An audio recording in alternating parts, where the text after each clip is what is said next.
Hello, all that's watching Pop Culture Curators Rumblings on the Lab. Good to have you Where's my all. wait? Where's my intro? I guess you finished it No, it prematurely. didn't. Wait, hold on.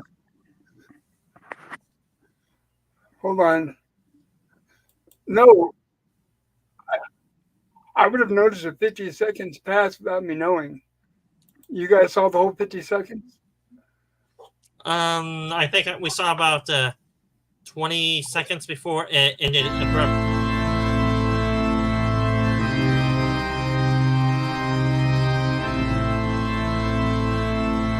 Mark, shut it! Oh, damn, I'm not doing that again. Oh,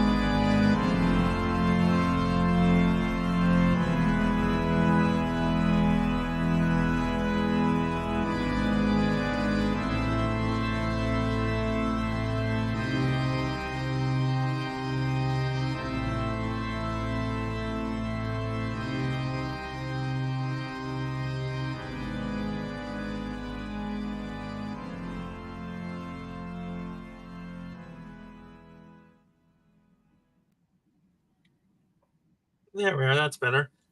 Yeah, it was actually the other intro that played before Pop, so this one yeah, did not play. I've always played two intros. Yeah, yeah.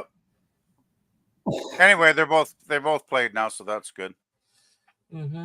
Hello, all to Pop Culture Curators Rumblings from the Lab. To all the chatters and viewers that are watching on YouTube. It's good to see you all. To the usual viewers.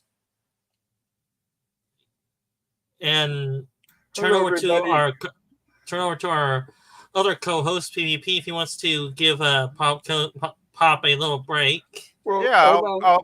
I know you guys are excited, but give me a chance to explain. Hello, everybody out there. This is Pop Culture Curator here. And as you guys know, I'm usually the host of the stream. But I'm just getting started. My voice is a little weak. So my two buddies on the panel are going to kind of help me get the introductions and the hellos started. And then I'll be picking up steam a little bit more as we go along. So I am here. Feel free to ask questions or engage with me. And I will respond. Go ahead, guys. Thank you. okay. If you'd like me to start with the chat here, then Pop, I will read some. Phantom Boomer looks like the first one in the house here. He goes Gorilla Raid. That's then right. Gap, Gorilla just finished this stream, right? yeah, he Yep. just finished his DS9 stream about I guess 20 minutes ago now, something like that. Yeah. Gap After Dark goes, "Hey Pops," Hello. and then Gap goes, "Hello all," and Gap adds, "Hey Phantom," and then Edge of Good to see you, Time is Gap. here, and Edge of Time goes, "Greetings from the Edge of Time," and Gap of course says, "Hey Edge," and then here's your join the panel StreamYard thingy here. Phantom Boomer Explorers goes, "Taylor," and then Edge of Time goes, "Light up everybody," That's right. and then Torture me proud. Phantom Boomer goes, "Howdy Gap Edge." Hakeem is here going, "Hello Pop and everyone," Hello. Good to see you. and Pop has posted, "If anyone wants to join, please do. We are missing people tonight." And then there's another StreamYard link. And Phantom Boomer goes, "Hello, Hakeem." And Pop, Yeah. you go, "Hello, guys." And Gap After Dark says, "Hey, Hakeem." Hakeem says, "Hello, the Phantom Boomer Explorers." Sci-Fi Sith Dan is here going, "Hello, Pop Culture Curator." Hello. Hakeem is like, "Hey, after Gap After Dark." Phantom Boomer says, "Dan." And Hakeem says, "Hi, Dan." And Dan says, "Hello, all on the panel." And Gap After Dark says, "Dan, Edge of Time, if indeed." And Hakeem says, "Hello, PvP and Edge of Time." And let me see, just a few more here, Pop quickly. Edge of Time goes, "Release the Kraken." Yeah. And Edge of Time goes, "Hail, Hakame." And Gap says, "Hey, PvP." And Gap says, "Hello, ex-viewers." And that's about it that I see so far there, Pop. Okay. Well, thank you so much for sharing that with us. No, you're so welcome. Have any of you guys seen the new pictures that came out from the set of Superman? I have not. Okay. Neither have I. But I did see a Glance News article that there were leaks of the new Superman movie that came out, either photo leaks or other leaks that came out. One of the same ones. What is your show? I did not really read the article, but I just glanced at a headline that says that possible Superman leaks that happened. You didn't look at the pictures? No, I didn't. Shame. All right, let me go back and I'll double track. And I'm going to go look again. I know it was earlier during the week. Or yesterday, I think, to be precise. Yeah, I didn't even know there was a Superman movie coming up. So, Yeah, we talked about it. We talked about it several times there. Oh, have we? Okay, well, that's so much for my memory. Yeah, the movie is a soft reboot of the James Gunn. He took over the DCEU, and I guess, after the disastrous Flash movie, they're rebooting with a new Superman movie. Huh. I think I read somewhere, though, that people weren't impressed with the costume design or something. I mean, I haven't seen the photos, but We'll try to see if we can show them.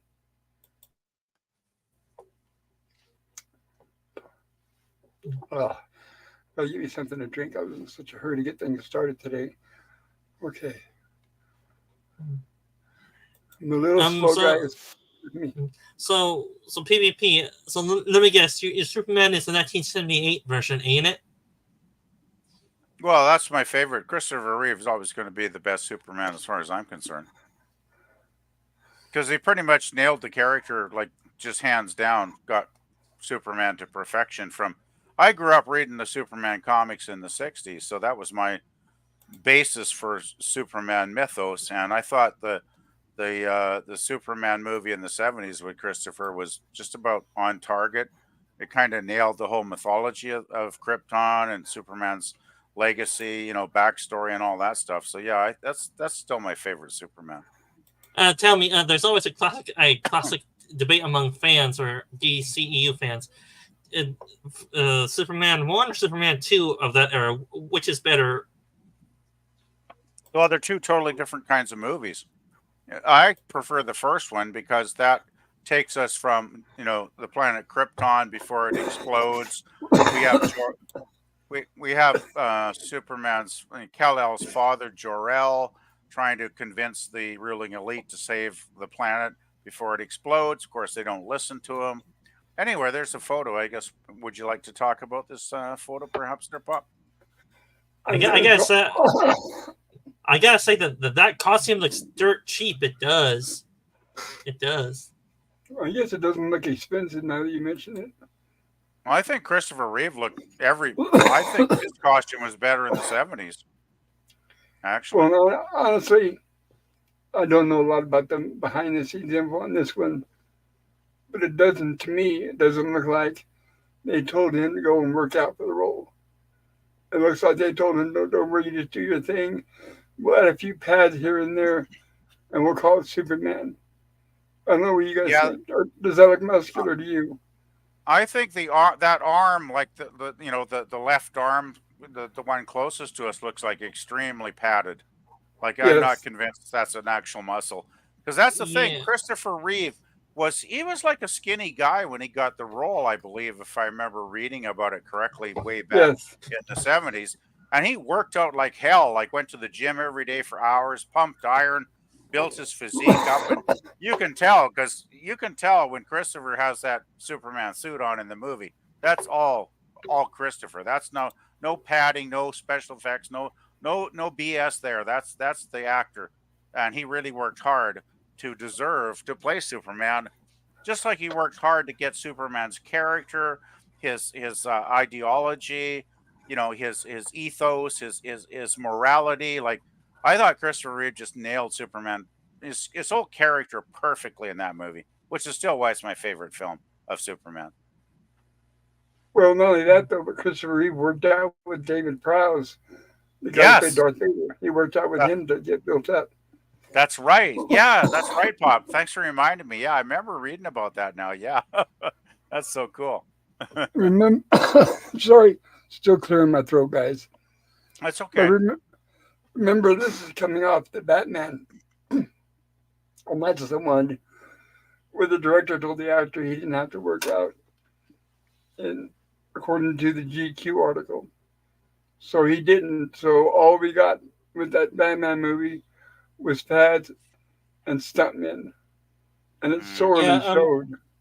Yeah, I would say that that padding on that arm looks half-assed at best. It does. Which armor? This one or Batman? The Superman in this photo, the padding muscle looks half-assed at best. Like Maybe they he's gonna really have more. Go ahead. like they half did it, but then they gave up halfway through. That's why it looks half-assed to me. That padding on that arm, it does. I'm wondering Well, if he's gonna have more than one suit, which sounds yeah, kind of stupid, but that's all I can think of why this would look so lame. yeah, I say the bicep looks very, very lame. It's obviously padding. I don't mind the suit seems to be fairly close to the classic design of the comic books. Like it looks pretty good as far as the actual design of it goes.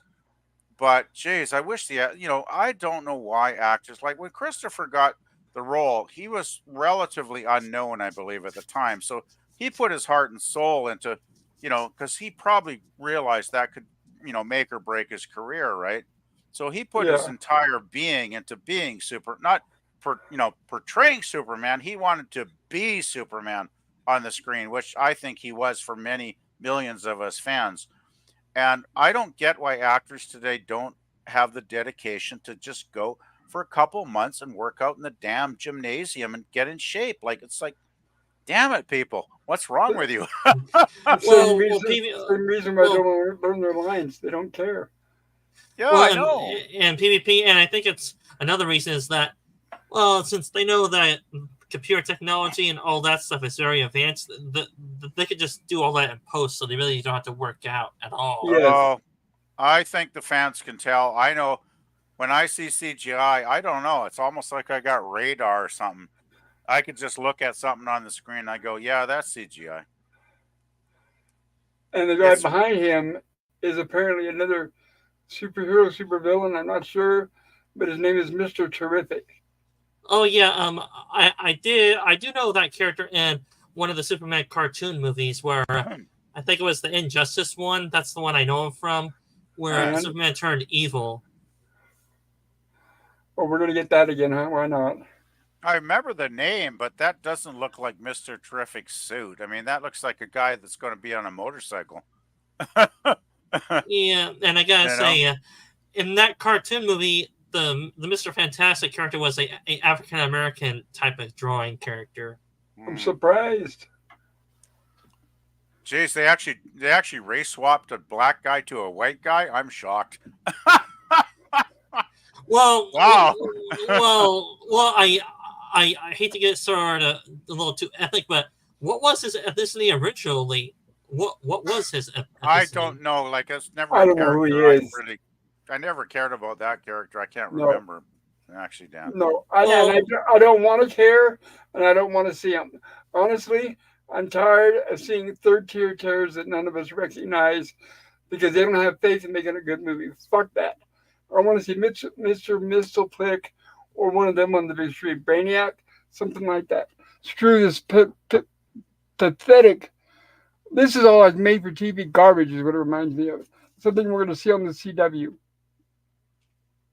yeah, Well, and that's yeah. the CW shows have a bad reputation for being dirt cheap TV shows. Exactly. I'm surprised they're not going to swap out Lois's name for Chloe. Oh God.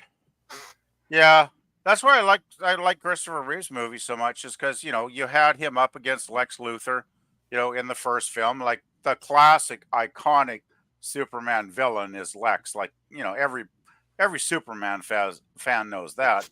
And then in the Superman 2, we got the Phantom Zone villains. We got Zod, and that was. I thought it was more of an action movie, so I put it a little lower down than the first film, but it was still entertaining, and it was a good film for what it was. but it was fun to see, at least those villains because they're iconic Superman adversaries as well, of course. And then after that, well, the third film I thought actually was crap. When they brought Richard Pryor in, I was like, "Oh my, you're kidding me!" Oh, I hated What do you that guys? actually. Me too. Well, PvP. Well, it Uh, gets worse. It gets worse with the one you do not want to name because it's so bad. Superman 4. Yes. Yeah, well, that sucked even more. Yeah, two true, a classic film, a very good film, and then two. There's no point in even talking about them films as far as I'm concerned. Yeah. Tell me, was the fan base sort of divided in Superman 3, or was it universally somewhat mixed to No, negative for that movie? I didn't like it. I think a lot of fans. Everybody went along with Superman 2, but by the time they got to 3 and 4, they pretty much lost everybody. Yeah, Richard Pryor killed it for me because basically, what was the director? Richard Lester, I believe, wasn't it, for the third film? British director. Yeah, and I never liked his movies. I always thought he was kind of a smart ass comedian as a Well, he was director. mostly known for comedies. Yeah, and he directed Superman 3 like a comedy, didn't he, Pop? Because that's the way it played to me. And you get Richard Pryor. Right, a comedy where all the jokes fell flat. Very. And I never, I know millions of people love Richard Pryor and his, his like crude humor and his, X-rated jokes, but I never found him very good at all, personally. And he was totally unsuitable for a Superman film. Like, it made no sense at all to me. The only reason why he got the part was because he asked for it. Oh, jeez. Wow, that's kind of sad that they would give it to him just because he asked. God, oh man. Yeah, he was on either. You can find the clip on YouTube, but he was on either David Letterman or Johnny Carson. And Superman 2 was out. And they asked him, "What do you think about Superman movies?" And he said, "Wow, I would love that. I wish I could play in Superman." Boom, he's in the next one. Wow, that sounds almost like present day Hollywood, where they just give anybody a part that. It does. They even said, well, maybe we can bring his audience in, and that'll even double our audience is what they were thinking. And it's like, oh my God, are you guys stupid? Oh, that sounds exactly like it's like the Doctor Who finished its 7th episode for its season with the present Doctor, and lowest ratings in 60-year history, by the way, the whole series pretty much. And it's like I remember like in the first couple episodes they were like, well, Doctor Who was never made for straight white men. We don't need you. We'll replace you with the diversity. Everything you've been watching is a lie. It's not really true. We're going to change it, and that's what it's really all about, and you're going to like it. Mm-hmm. And then, of course, most of the original fans just said, fuck this, and they left.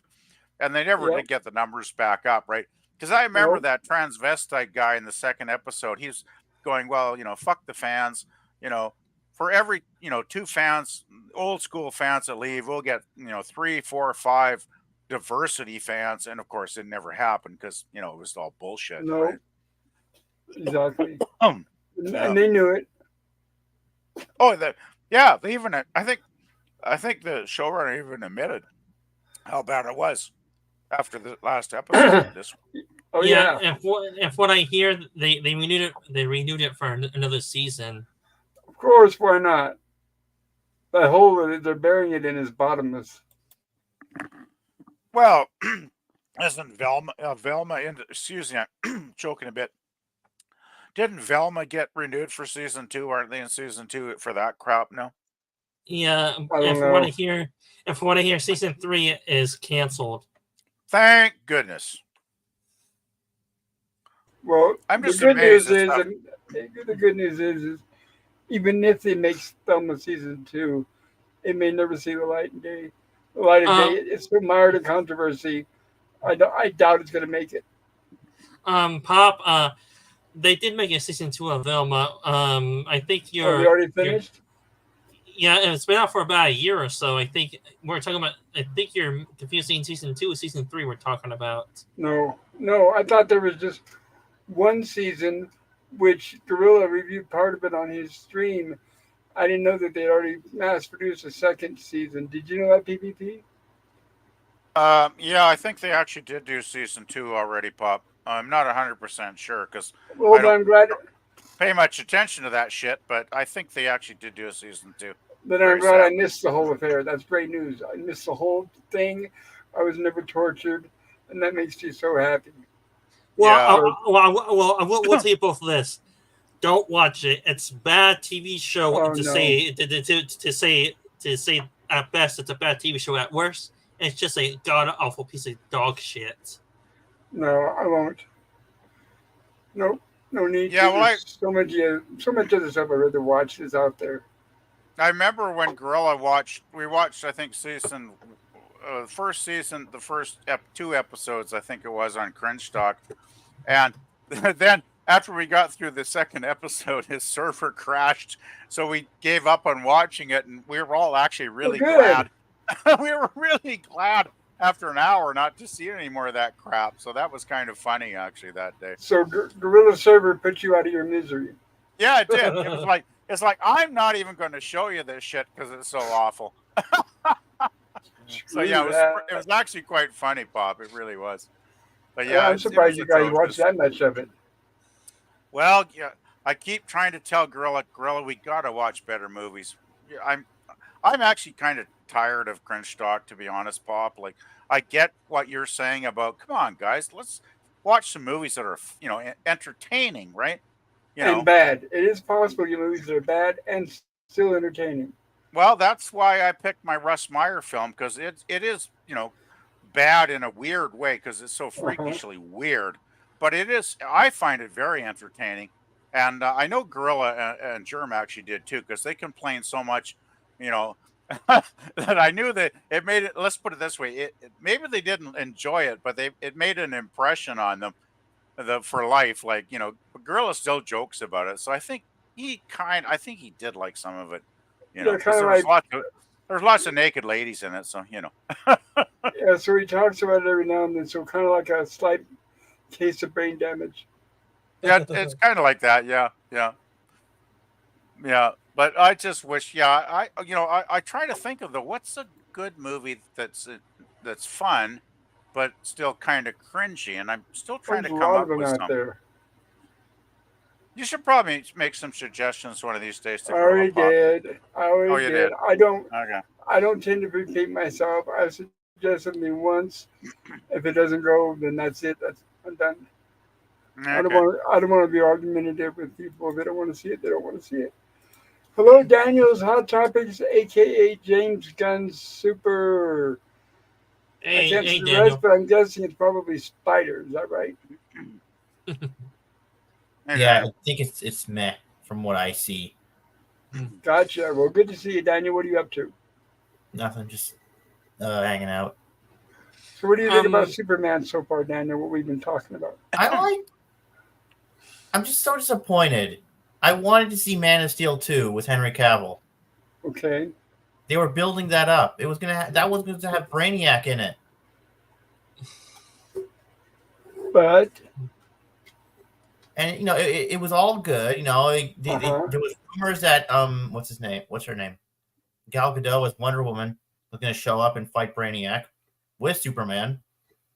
And I would have liked that. It would have been so great. Daniel, was Man of Steel 2 supposed to come out before the Justice League movie or after the Justice League movie? I think it was well, no, Justice League was already done, right? So yeah, we would have, we got Justice League, with James Gunn Justice League. Then we got Zack Snyder Justice League. Then we got all those other movies, Aquaman and Aquaman 2, and Man of Steel 2 was supposed to start filming in July,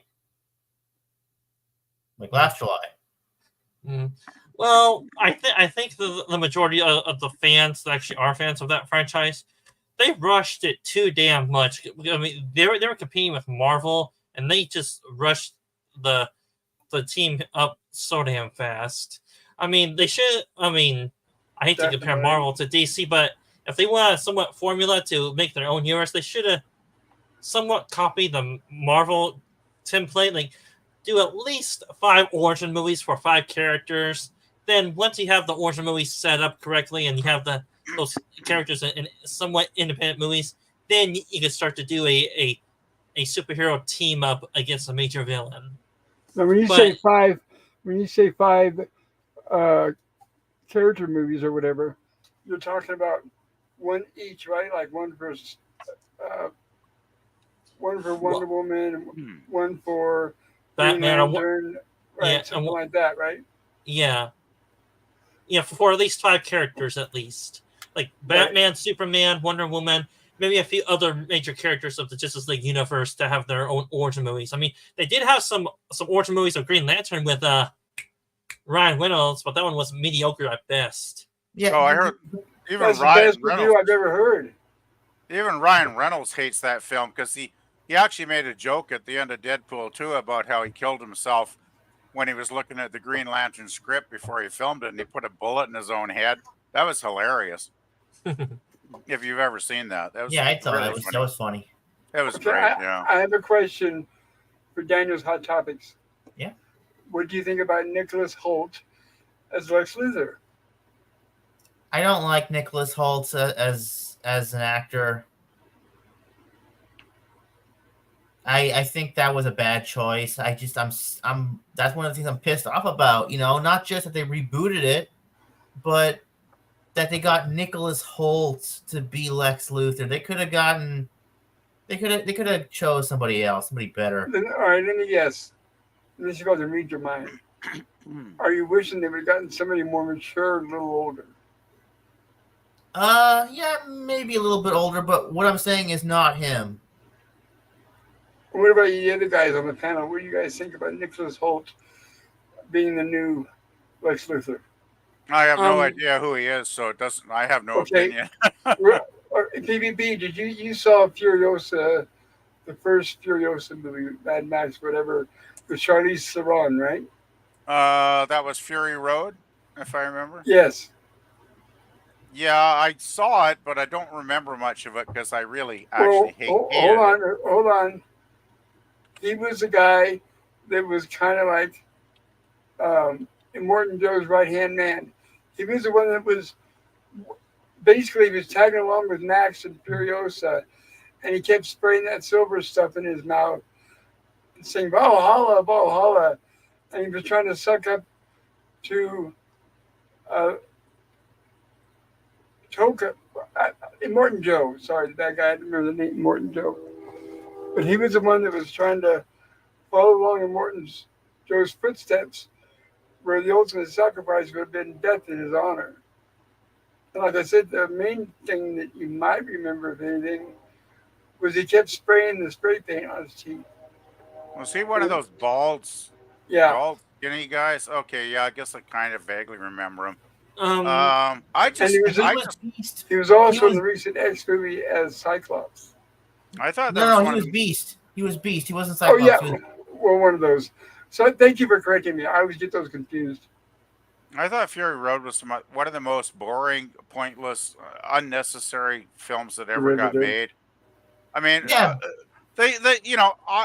how could you make an endless car chase that went on for like, I don't know, most of the film boring? Because I found it completely boring. And then they get to the end of the road, and then they end up what? Do they turn around and go back? It's like, what the fuck are they doing? Like, what does any of this shit mean? Right? Right. They go over to the end, so they get the seeds, and then turn around and go back. And then they turn around. Yeah, I just wanted to slap my head at that point. I was just like, fuck this. I was so glad I didn't pay money to actually watch it in a bloody theater. Because, and you know what got me? Millions of people seem to love that damn film for some reason, and I don't get it. I mean, to me, Road Warrior's the pinnacle of the Mad Max films. It is, and I don't think we'll ever get something that good again. No, I keep saying to people, if you got Mel Gibson back to do like a Mad Max, brought him back in the character, you finished off his saga as an older Max that's gone through a lot of shit since we left him in the one with Tina Turner, Thunderdome. If you kind of continued his journey on, I think a lot of fans would would probably buy a ticket and go watch that in the theater. I think a lot of people. Yeah, like Yeah. old man I Logan. would. I Yep. would. I'd be there. Like, I'll pay $15 to see Mel reprise his role, but If they're they never would, going to do that, right? right, if they would have done that 10 years ago, but now I'm not sure they would even pay to see Mel Gibson anymore after that last stinker. Yeah, it's probably too late now, but I mean, George Miller, I had great respect for him on the first, few films, the original trilogy. But then he did Fury Road. Like, okay, George is going through, we're getting a retread. And then this one, this latest one, the prequel to Fury Road, it's just like, it's a Mad Max film with no Max. And it's just like, a prequel that sets up the movie that happened Yeah. like 10 years ago. It's like, what's the point, George? Like, George, you know, George reminds me of George Lucas. He had some originality early on, made some great early films, and now he just keeps retreading his legacy uh, to the point of boredom. That's the way I feel about him. Yeah, I feel like, and this could be kind of naive, but in my opinion, it feels like the studio is saying, well, you want to make that movie, you've got to jump through these hoops first. We want a female lead, Max has got to be subverted, and so on and so on. I think that's the problem. What scares me even more, Pop, is I think George Miller might have been subverted in his mind to think this is what people actually want. Yeah, if you actually believe that, yes. The only credit, what's interesting, are all the directors that have fallen into line doing what they're doing. The one I get credit for, and I can't stand the person, and that's Wachowski. When they were forced to do the new Matrix, they said, fuck it. And they intentionally threw the monkey wrench in there and screwed the movie over. So I give them credit for that. They knew going in there they were going to destroy that franchise, which is exactly what they did. Yeah, I Yeah, can't think. Is there a single franchise that's not been buggered by now? Like, I'm having a No, hard time thinking of one. Seems like no. they're all basically fucked now. It seems to me. well, the popular ones are maybe some of the obscure ones that the anyone probably doesn't know about much or doesn't know at all about. Right. The Yeah, only one but that haven't, right, exactly. The only one that haven't been screwed over yet. Or they just haven't thought about it. Oh, it's like, oh yeah, we forgot about that one. Quick, how soon can we get that out of the theaters? how obscure do you have to be, Dan? It's like, okay, we obviously know Star Trek, Star Wars, Doctor Who. Probably most of the superhero stuff is pretty well screwed. But Yeah. even, stuff like the British Avengers from the 60s TV show, Oh that had that no. horrible Uma Thurman, I you know. know, Ray Fiennes or whatever movie that sucked dick. Yes. Even minor, like Wild Wild West, that sucked dick. And that was not like a major franchise. That was just basically a TV show with a couple of TV movies that followed, right? So that's how I feel about Die Hard, which I feel will be up soon. Oh, God. Well, I think that'll be the next one that they go in and milk dry. no, they'll have to Well, get a new actor because, he's got Alzheimer's, right? Well, So, there's no question. Yeah, it would be a woman, and probably a black woman. oh, yeah, God. well, from what I hear from the fans of that franchise, that they hated the one where he goes to Russia. They hated that one. I don't think it did very well. You're right. From what I remember, I don't think it did very well. So that wouldn't make it. That would, in fact, if it did poorly, that even gives them a better opportunity to remake it. A better excuse will say, "Well, the last one didn't do well. The fans are asking for something new. Let's give them something new." And then they hand them somebody with tits and who's black. That's exactly what they would do. Yeah, I can see that on a theater poster. Hey, your hero's got tits now. Go see this. Oh, I'm sorry. That made me laugh. Oh, Well, God. if she has the skills and a nice rack on her, I'll watch her. Yeah, but I was just going to say, now that I think about it, in hindsight, now that I think about it, even if they did do that, they're not going to announce the tits and they're going to strap them down so it looks like they don't have any. Because Yeah, really, eh? as you guys know, they uglify all the women now. Yeah, a woman can't have a nice figure anymore. Can she? It Nope. seems. Yeah. And now they're right smack in the middle of fucking over the Tomb Raider franchise. Yeah, Oh and yeah. yeah, Yeah. and the studio executives and all that, they don't seem to realize that sex appeal. Well, they probably learned this in the 80s and 70s, but that sells. It does, and now it doesn't sell Yeah. at all since they're not doing it anymore. But yeah, the problem is we all know that sex appeal sells, and that's just how it's been for centuries. I mean, there's no denying that. But unfortunately, the current crop of producers and writers and executives in Hollywood, remember, guys, their sexuality is all fucked up. They're all transformers and lesbians and all that. So they think that we like what they like. So that's why we're never going to get a heterosexual uh, successful franchise again, You know what in I my think's opinion. even worse though is I don't think they actually believe that the majority of us want that. They just think, well, we're like 2 or 3% or 4% or whatever the hell percent of the population on planet Earth they are. They just think, well, we're going to push our ideology and our agenda down the throats of like, Yes, the majority of human beings on the planet Earth, and they're going to roll over and accept it and be happy, happy, joy, joy, no matter how much, they hate it. And it's like, yes, wrong, wrong. yeah, Plus, if you guys have ever watched any videos on the leaked Disney videos on how a Disney executive actually spilled the beans on what type of business practices Disney's doing, oh they're yeah, basically they're just excluding a lot of people Did nowadays. you see the they one that are. came out last week that one of the executives, they caught him on camera saying they will never hire a straight white man ever Yeah, again? uh-huh. Yes, Like, is that not, let's see, that sounds racist. That sounds sexist. How could that be legal?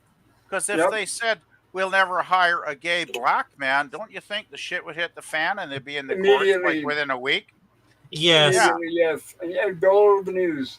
Yeah. So why is it okay to, fuck over us straight white men all of a sudden? Like, you know, Well, they probably think, because well, because doesn't seem legal to me. they run the courts. That's why. You think about it. Who is it that lets them get away with it? It's the courts. So they rule the courts. Well, I don't They've know. got their hands.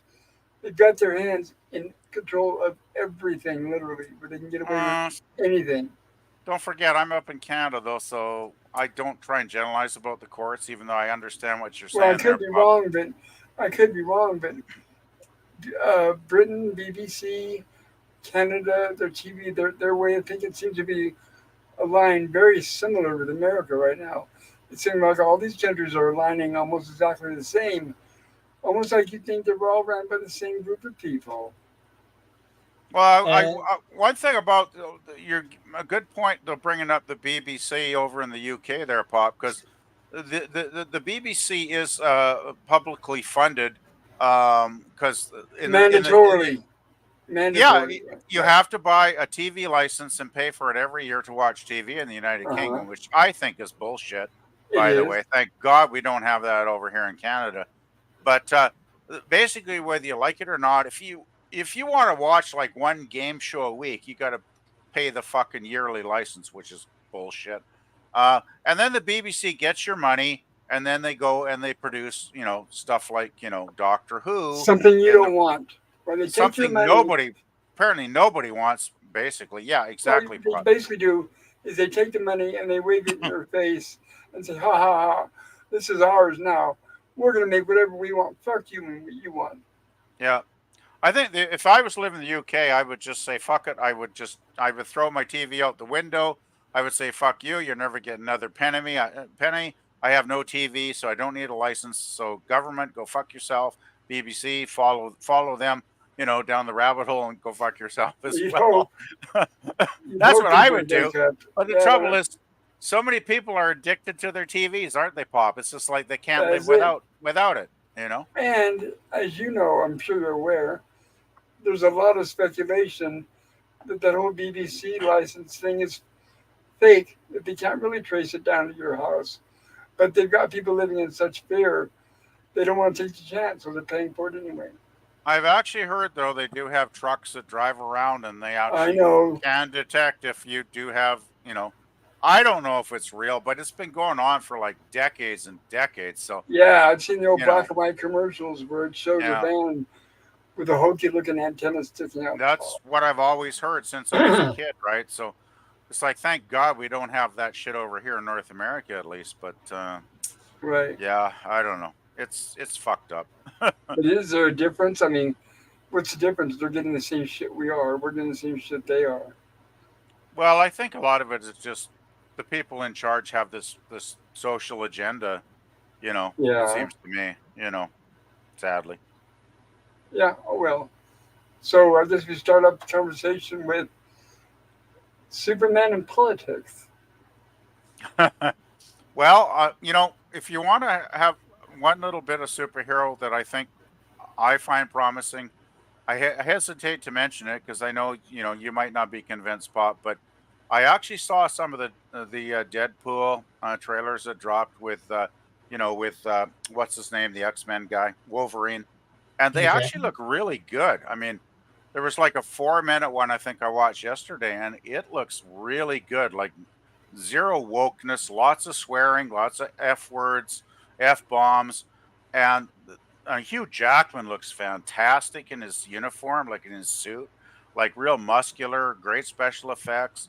The two of them with the banter was really good between the two of them, and I'm really hopeful when I see it. I'm going to go see it, in July, and I'm thinking, man, it's probably not going to save the MCU or save, No, no. superhero films, but I'm crossing my fingers that this might be a $1 billion blockbuster.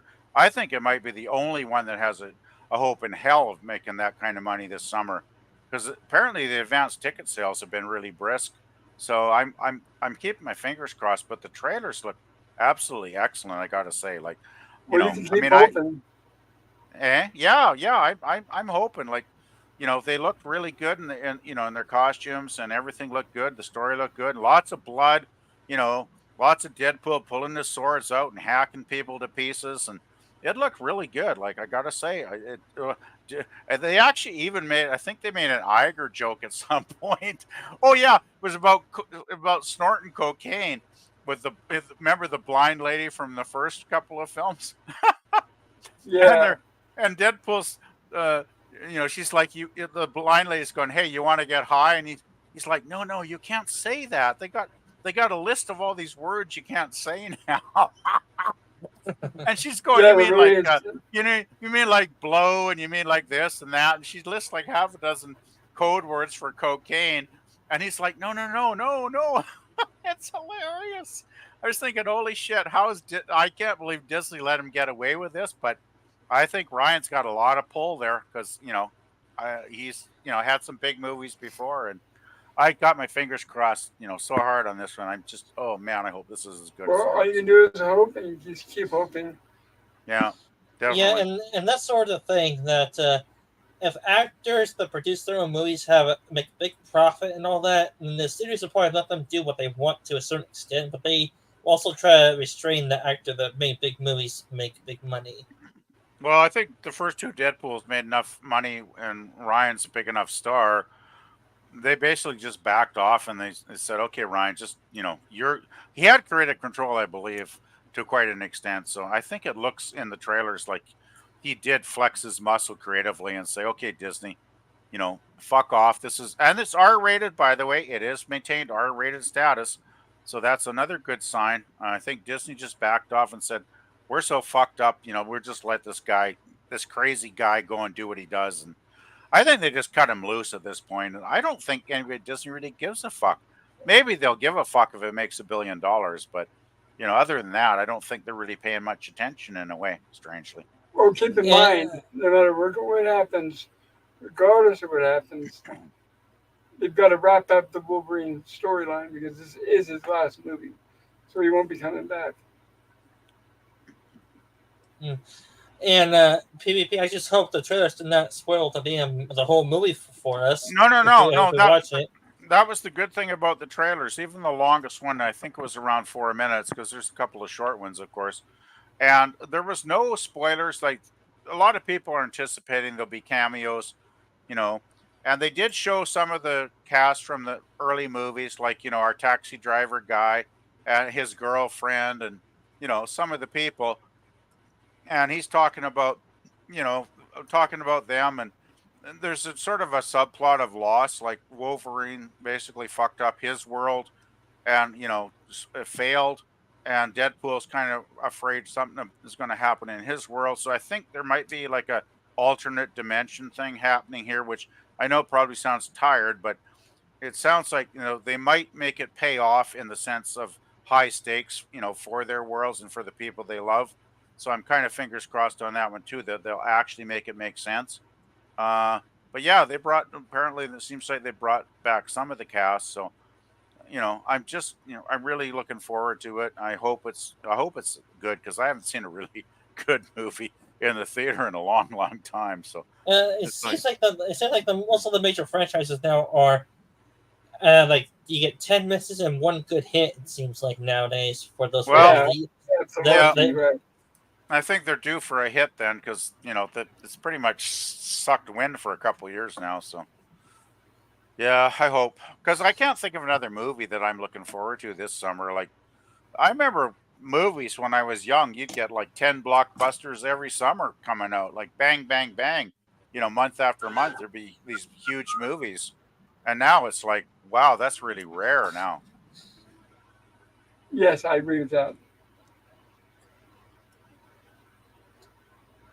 Yeah, now they're doing quantity over quality,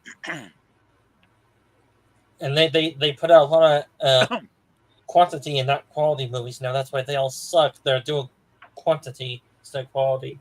Now, what about the spin-offs for Deadpool? Like, I think like Eddie Brock, we're supposed to have gotten. I thought we were supposed to get a Kingpin movie, but I guess not. Craven the Hunter, which is a spin-off of Spider-Man. I don't know if we're still going to get that. I heard we were, and then I heard we weren't. So it's not like we've heard where they've given us definite dates where they said, okay, yeah, Craven the Hunter is on a temporary hiatus, and it will be released, let's say, next year, September 2024. But it seems like they're just dropping them, and we're not hearing about them at all. What do you guys know as far from what you? I know none of us are professional, but from what you guys can recount, recall, remember, other than Deadpool 3, what other superhero movies are coming out? Whether they're going to be good or bad, which ones do you guys remember? Well, beyond the Craven the Hunter trailer I saw roughly a year or more ago, I haven't heard news about that movie at all. They're keeping Exactly. it tight-lipped.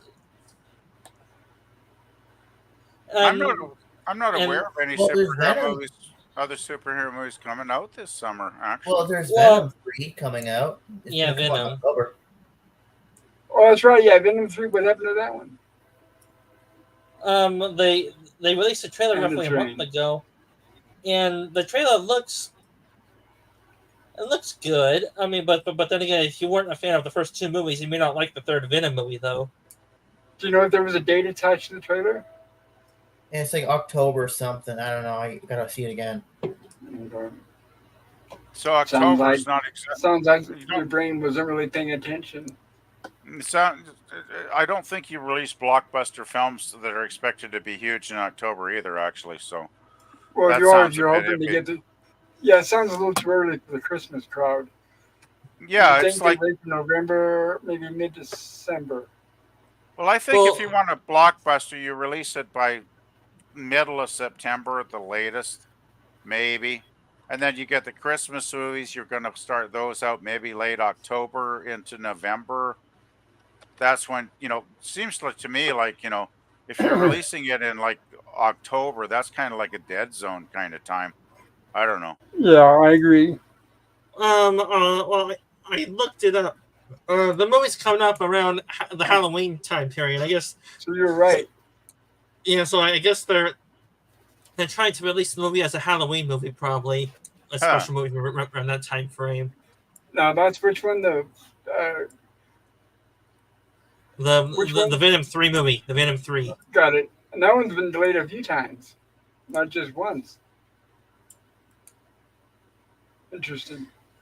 So they're trying to package it as like a horror flick or something. It sounds like then. Well, I was sort of am guessing, but from what I looked up, its release date it's gonna be around Halloween. So either they're gonna try to do a Halloween themed movie with Venom, maybe it is, or maybe they'll do a last minute re-edit of the movie and make it a Halloween movie. I don't know. I'm guessing. Interesting. Because they did do that. Didn't they do a one-off, or was that? I'm thinking they did that Christmas special. Oh, that was Guardians of the Galaxy. That's right. That's right. They did a one-off, but it was Guardians of the Galaxy. That was another one I did not like. I didn't even make it 5 minutes for that horrible movie. So which one? Guardians of the Galaxy Christmas special. I haven't watched it. I haven't watched any. I never really got into MCU movies. I never really got into it. Well, just spends a lot of self-referential jokes and women insulting men groveling to women, and so on. And that's pretty much your movie right there. Yeah, I do know the characters, and I have seen parts of the movies, but I haven't really seen all the movies in the franchise, because if I did, that'll be exhausting for the MCU universe. Well, I don't know. Some people like it, I guess. I mean, it's fairly successful. Yeah, Me, well, I can honestly be truthful. And I'll be truthful. I've never gotten superhero fatigue. I'm not tired of seeing superhero movies. I'm tired of seeing bad superhero movies. And that's how I stand, and that's how I always will stand. Then making their excuses that whenever they come out with a shit pile of a movie, and it bombs because I'm burned out. No, that's fucked up and bullshit. Yeah, I would say that the same thing could be saying about the sequel trilogy with Star Wars. I mean, The Force Awakens was a mixed bag, and I come to actually hate that movie the further away after I seen it. It's just a rehash of A New Hope. Last Jedi I found bad, and then the Rise of Skywalker. I really got through half that movie if I turned it off because it was that bad. So honestly, the sequel trilogy ranges from hateful to bad to terrible. That's how I see those movies. And that's from a hardcore Star Wars fan that actually studies the lore of the Star Wars universe and knows those characters further in depth than most of the casual Star Wars fans.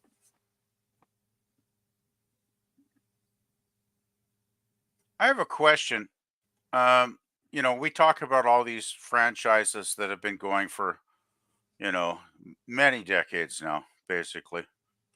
As much as we love them, do you guys sometimes long for originality to come back, for people intelligent and creative enough to actually come up with original ideas to start to, take over in the entertainment industry again? Well, tell me, how most of the ideas actually been played out? I mean, Pop may say we'll get a book and read for some new ideas. Like, true, but then a modern story is just a retelling of an old story, just more updated. In other words, Dan, people have been retelling old stories since the Norse. Had what was his name? I can't remember. It was an old Norse tale, like goes back like a couple thousand years. What was his name? I can't remember. But you go back. If talking Western culture, go back to Shakespeare. You go back to Greek culture. You're talking, the gods and the goddesses and all those fables. I mean, people have been retelling shit for a long time, so I don't buy that argument, Dan. I really don't. Well, about them just basically taking an old idea, sort of remodernizing it and releasing it like that. In other words, revitalize or remodernize it, like try to take out the controversial elements of the original story, and then add a little few things, and then make a movie like that, and then then release it like that. Right, like those books that have the words on the front as retold by. Gotta love those, huh? I don't think so. I think what it is, in my opinion, the fact that the current people that are in charge of Hollywood, to put it simple and plain, have no imagination, no experience. They don't read. They don't go see movies. They don't delve into literature whatsoever. Them in their own lives, personal lives, have never experienced hardship or any kind of controversy or pain, so they wouldn't know what it's like to write about it. And that's why all we get is repeats of things they've seen on TV and in the movies. In my opinion, that is. Oh, you know what I was thinking of? I think was the old old story of Beowulf, Yeah, that which goes back basically a while. goes back to around 700 AD, Yeah. between 700 and 1000 AD, because I guess there's no way to pin it down. Says nobody here is around that long ago. But it's like these tales have been told. I mean, heroes and villains and love and hate and conquest and despair, and I mean all these. There's only so many ranges in humanity that you can explore, and they've all been explored, I think, for well over 1,000 years now, if not longer. So and I that's I really I really think it's not about you know creating something totally out of the blue, like that hasn't been done before. But it's about how you do it and how you tweak it and how you make it something new, because it can be made new. I mean, look at Star. Okay, I'll take Star Trek. I mean, Roddenberry. There obviously people say, well, he ripped off this, he ripped off that, he took this source, that source, blah blah blah. He probably did. Of course, he was influenced by things, but it wasn't. It wasn't like he was just ripping off, say, Forbidden Planet from the Well, 50s, right? yeah, but You know, another thing too, you have to give him credit for is he doesn't. He was honest. He didn't lie about it. He says straight up. He says, "I'm telling these because they remind me of the stuff I used to do as a kid. They remind me of the old serials that I used to go to see, the Buster Crab and those type of things." So he told us straight up what his influences were, instead of us having to. It written by some hack, and then us in the audience were like, "Oh no, not this again, not this again, not this again." I think well, that that's it was too. A lot of they're not honest. no, that was the thing too. I mean, he took all that stuff that he experienced in his earlier years in life, and he basically, though, he got a very good good cast, very talented actors, good writers, Uh-huh. good production staff, very creative people all around him, from the cinematographers to the directors. I mean, on down, it was all A1 class, a lot of that show. And he took ideas that had been around for a long time, but he Yes. was smart enough to transform them into something that felt completely unique and original, right? And I still Right. think that can be done today. I really do. It can. A lot of it would change. I mean, there's plenty of documentaries on YouTube to watch that'll tell you the same story. And basically, what happened was in the 1960s, early 70s, the studios got really cocky and started interfering with the projects. And then that's when they started coming out with these huge financial disasters, like Cleopatra, for example. So they realized their own meddling and their own attitudes is what was destroying the art. You stand there over the artist's shoulder and you keep yelling and poking at him, be a backseat driver, you're going to ruin the art. So what the studio's designed to do, late 60s, and I'm talking 70s, is how we ended up getting Jaws, Close Encounters of the Third Kind, and all those other movies, because the studios were willing to take a chance and just tell the director, run with it. Yeah, sure, whatever. I don't know what you're talking about. The Star Wars, the C-3PO, R2-D2. I don't know what that means, but run with it. Sure, go for it. Let's see what happens. And they would do it, and then that's how we got our current crop of successful movies. But now they don't. They won't. They only hire people who will follow every order and paint by every number. And And, the and people that will, let's not forget the nepotism. well, also people that will kiss their ass and follow their ideology to the letter, right, Pop? That's a big Yeah, part of the because problem. because when the director goes to the producer and says, I want so and so in my movie, and the producer says, "Okay, son, I understand," because they're all related now. I mean, that's another thing. You need to stop this damn nepotism. Well, I want to tell you guys this.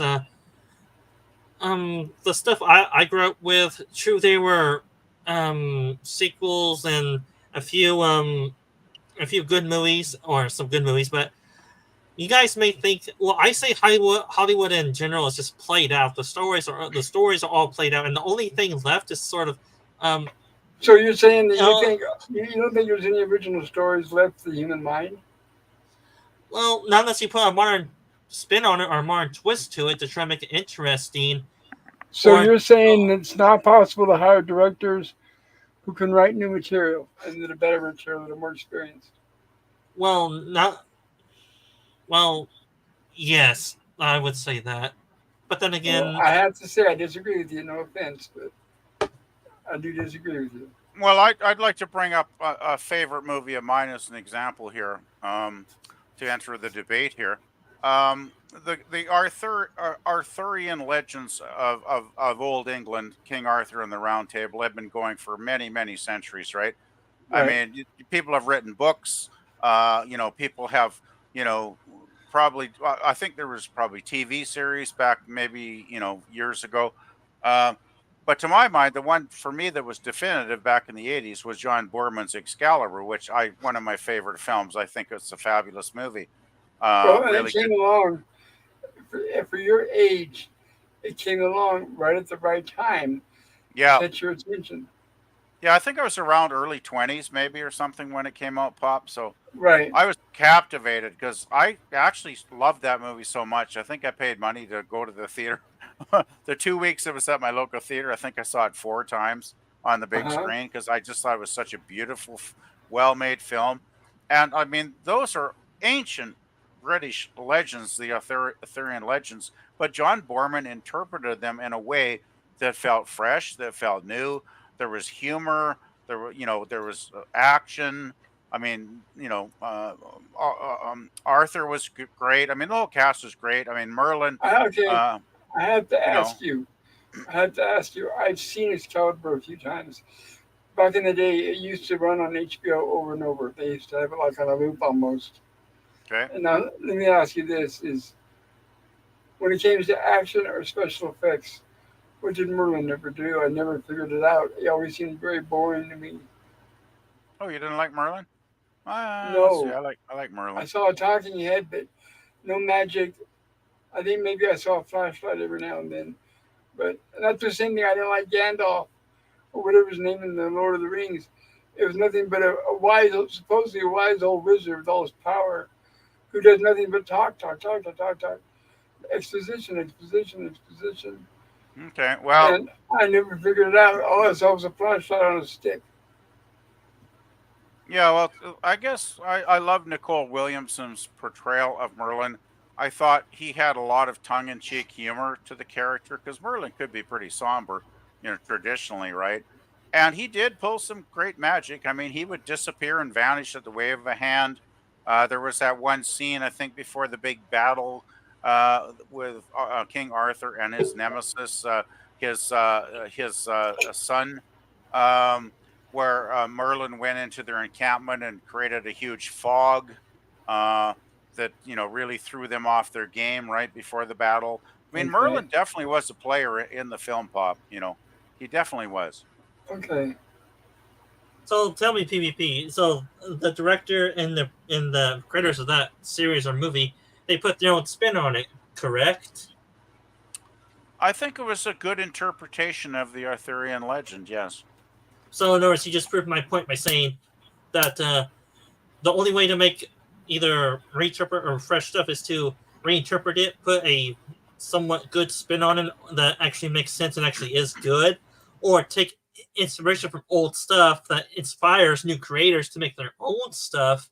like you may take like a new director may take inspiration from Star Wars or Star Trek, and combine that into something of a Star Trek Star Wars movie, or they can take like the only thing I see is either inspirational artwork when it comes to new movies and do that, or do old tales, old movies, and then do a somewhat put a twist or a modern interpretation on it, and then do it like that. That's the only way I see it.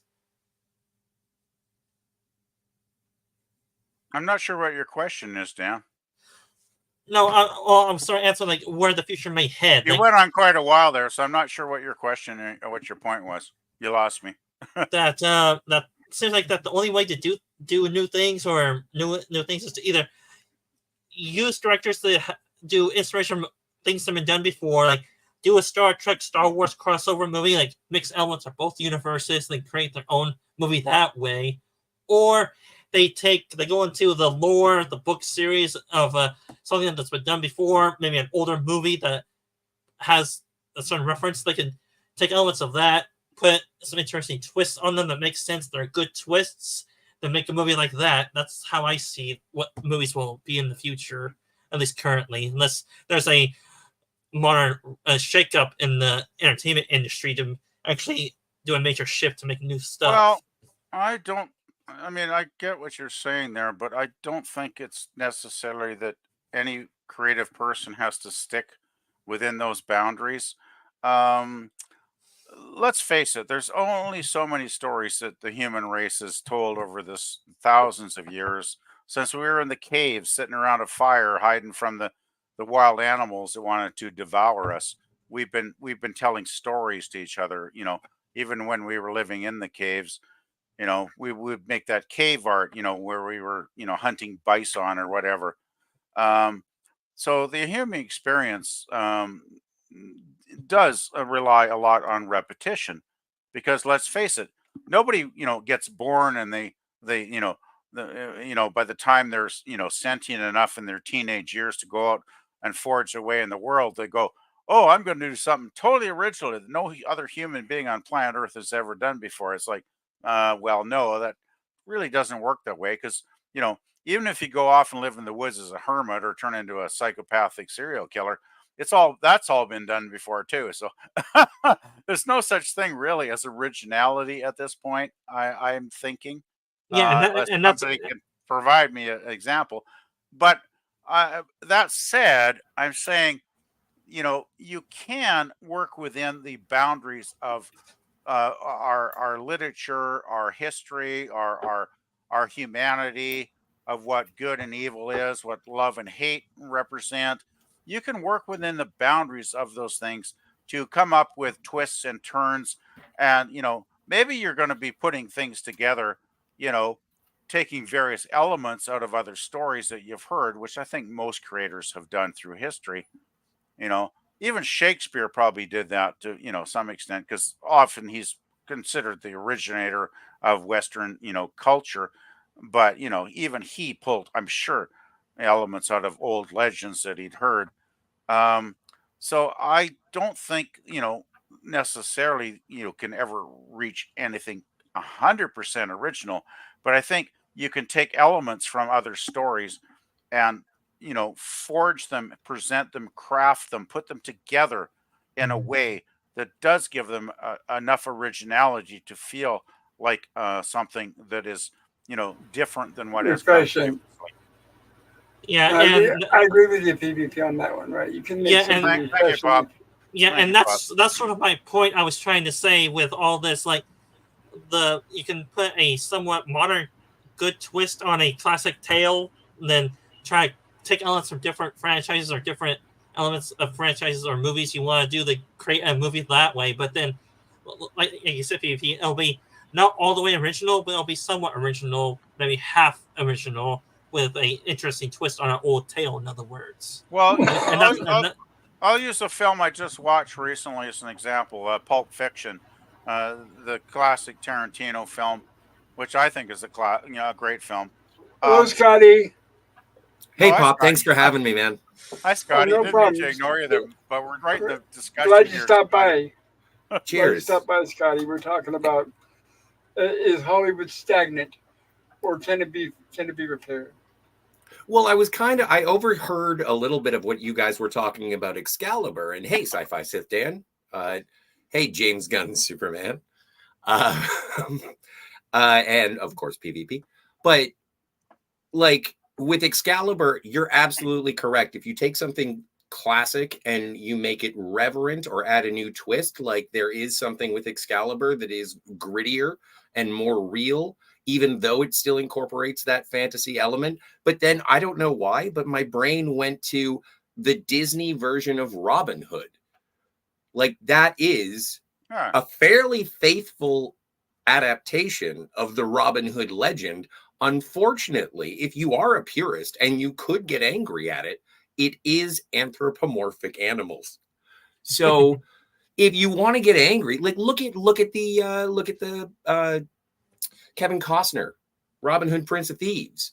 There's a lot that people don't like about that, but there is a lot that people do like about that. I'm looking at you, Alan Rickman. Like there's so many things that if you think of the what's his name? I want to say Baz Luhrmann, but his Romeo and Juliet. Oh God. Oh God. Oh God. But that is the text. That is the text, but it is updated to a modern sensibility, a modern audience, if you will, even though it was 1996. Yeah, I've seen But some. Not a You're fan. And I talking about love that movie. Are you talking about the one with Olivia Hussey? No, I'm talking about the one. Well, I don't know. I'm talking about Leonardo DiCaprio and Claire Danes. Oh, no. Okay, that's fine. Yeah. So it doesn't matter. Well, not we all, but a lot of us enjoy one version of Romeo and Juliet or the other, which I don't care. No, the I Vassy love lady. the story. Yes. Right, and I don't care because I love the story so much. But it's fine. You like your version, I like mine. We're all good. Oh yeah, but that like you're talking about the classic. What year was that? That was Late 60s. late 60s. Yeah, that's where Beautiful film. I saw it in the theater in the 60s. As probably a young teenager, come to think of it. And yeah, So was Romeo and Juliet in the film. But it was a very popular film, Scotty, is what I'm trying to say. Like, yeah, it was very successful too in Hollywood. Yeah, box office hit. Yeah, big film. And for us, we were excited because I saw it in film study and we're like, ooh, boobies in film study? Nice. Mm-hmm. Yeah. But I don't get that movie. Is that movie really Romeo and Juliet? It doesn't feel like it. No, wait. The characters are even named Romeo and Juliet, are they? Yes. Yeah, I think you must have a different. Are you talking about the same version there? They're the one with Leonardo DiCaprio? Oh, yeah, that is. No, they are called. Yeah, they're called Romeo and Juliet. Yes, it is the actual. It is like obviously edited for a film, but none of the dialogue is outside of the Shakespearean text. Good. I haven't seen it, but it's the visual. But it's the visual style that throws people off, and it may not be your cup of tea, but because it takes place in 1990s Verona Beach. Place in the 90s. It takes place in like what, the 1600s? But I can understand then why they hate. But I saw Merchant of Venice on stage in Stratford, Ontario, and it was set during World War II. And so most of the players within the Merchant of Venice were German soldiers, and Shylock was a Jewish vendor.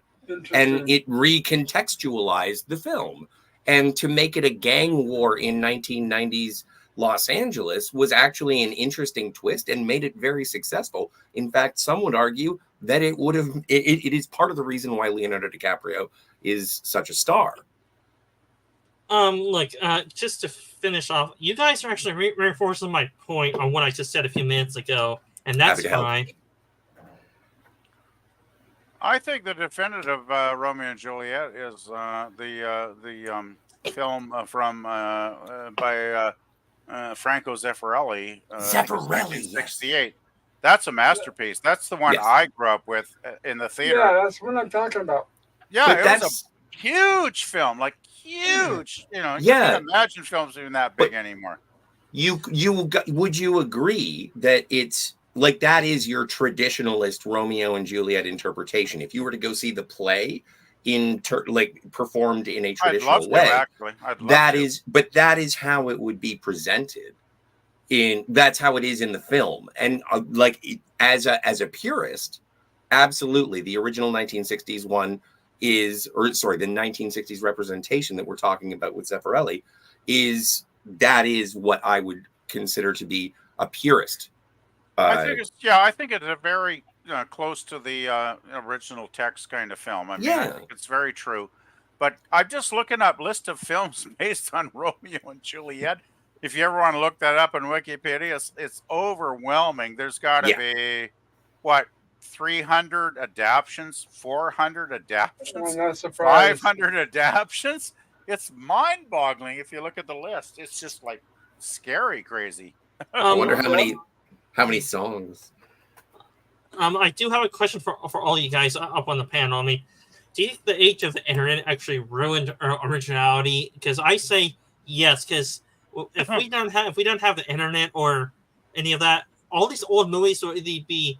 I mean, yeah, they may be forgotten, but then people may not know them. They probably would do their own twist on them, not knowing that they take it from an older movie, and then that's something original. I say that the internet kind of ruined any new ideas, that because with the internet you have access to all these older movies that have the same ideas that newer movies do, but just with a modern retelling or modern twist to them. The internet ushered in a lot of plagiarism, right, where they would just outright steal stuff without giving credit for it. That's what I was talking about earlier when I was talking about George Lucas paying homage to Raiders of the Lost Ark and where he got his inspirations from, and Star Wars and stuff. He paid homage. He didn't try to hide the fact. Some scenes were taken scene by scene, almost like storyboarded right out of World War II movies.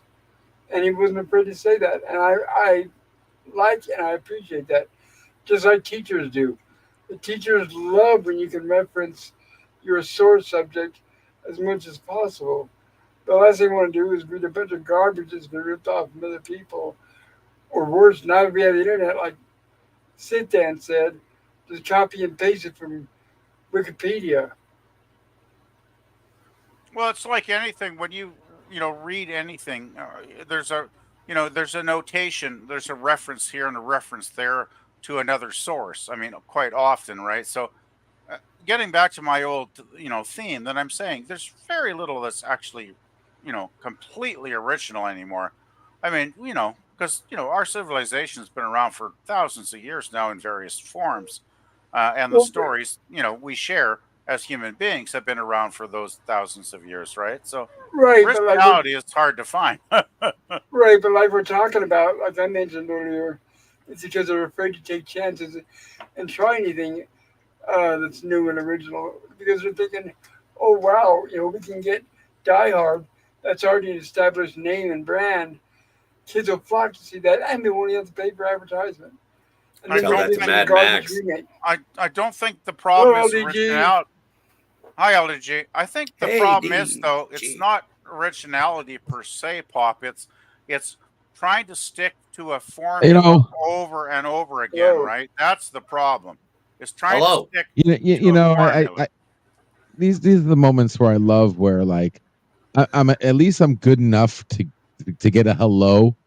I might not be good enough like Bert O'Prey, like where Bert O'Prey gets the chance to gets the hello, and then plus he gets his opening saying, where everybody shuts up and lets him talk and say hello back. At least I get the hello. I might not be able to say hello back, but do you have an opening saying?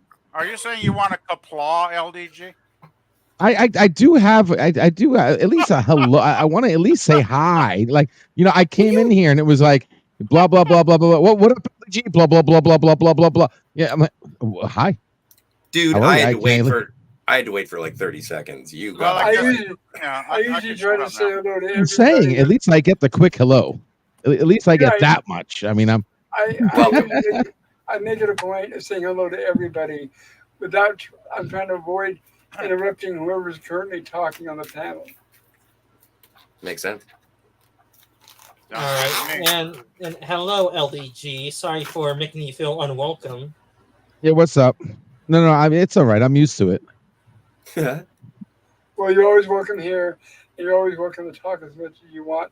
Yeah, about any I'm playing subject you around, want. guys. You guys know I'm fucking around. I'm just making a buddy. joke. It's all good. Yep. I'm Hey guys. I'm cool, baby. Yeah, we're But I just mean, it's just trying funny to- though. Like when I say when Bird, no matter what, you guys could be in the middle of talking about the meaning of life, and then Bird will come on here, and it's like, "Hey, Bird," and everybody shuts the hell up because he knows he's going to, "Hello, world." It's Bird O'Prey 5, kapla. He gets the full red carpet treatment. Yeah, and I think what we've learned here is that you're not as cool as Bird of Prey 5. Yeah, exactly. Well, that's all I'm saying. Yeah, I'm just a sliver. I'm a shadow. You'll get there. You'll get there. I think what it is Bird of Prey has a certain legendary status about him. But Well, I the think- funny thing is, though, he doesn't even want to be like that. Like, No, I he's know not. Bird, and Bird doesn't want people to like shut up and because some people will be like, they just won't talk, and they'll be like, "Bird, go ahead. Bird, say it. Bird, say it." Like make Bird. Yeah, like, Oh yeah, I know. you guys make Bird say it. Like, I know. he just He wants to be a did. normal guy. He recently made a video of him saying "Hello, world," and I think he posted it to his channel, and I tweeted it. And so every now and then I just get to listen to it on my own. Hey, you know what? You're welcome. Thanks, man. I'm the reason why that video exists. I don't doubt it for a moment. No, I'm serious. I don't doubt it for a moment. It was really cool. We got him an AI that lets him So- he can upload an audio, and he can have an avatar. You can do it. I can show you how to do it. Pop culture, where you take your avatar and you just upload like a recording, A and little your clip. avatar will talk in your voice. Yeah. Yeah, I thought about it before. I know it exists. I just haven't done it. Like an introduction, like a lot of people. Yeah. That's how we introduce our channels. It's the same clip over and over and over. When they say It turns your hello, avatar into like a virtual, like one of those virtual, I forgot what they call them now. Virtue Virtual pets or whatever. avatars? Virtual avatars, yeah, where they animate something, yeah. right. It plays the introduction and says, "Welcome to my show," and then when it gets ready to start with today's topic, it cuts to a live avatar, and then now it's live. And especially if they have a long introduction, I'm sure that helps too. Oh no, have you been ignoring the chat? Because DVB in the chat is being Oh, like, that's right. I I've don't been- have Gorilla. I've been here tonight. like 5 minutes and nobody's been saying What nothing up, to me. DVB? I'm sorry, guys. Please forgive me, guys. Please, Gorilla's not here. That's right, and that is my fault. Nobody else's. So Where's Gorilla? He's late. He's at the Gorilla drive-in is movies. quite busy. He's in drive-in movie watching Despicable Me 2 or one of those. All right. Well, Pop, if you want to catch up on Yeah, chat, Ben, the sit next. down. Sit down and PvP. Can you guys help me remember where we left off? Well, we left where LDG just entered the chat, which is where he says "evening all." It's right below Gap of the Dark's chat. Oh, I missed the gap. What up, Gap?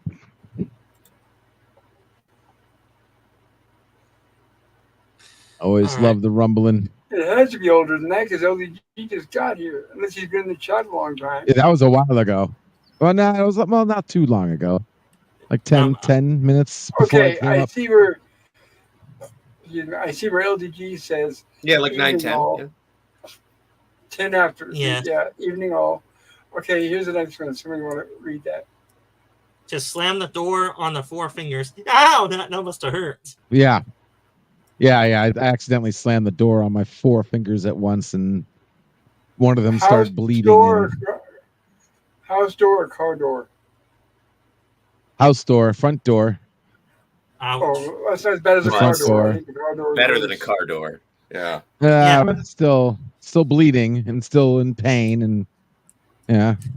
Yeah, you screamed bloody murder for the last 5 minutes. Who would like to read this?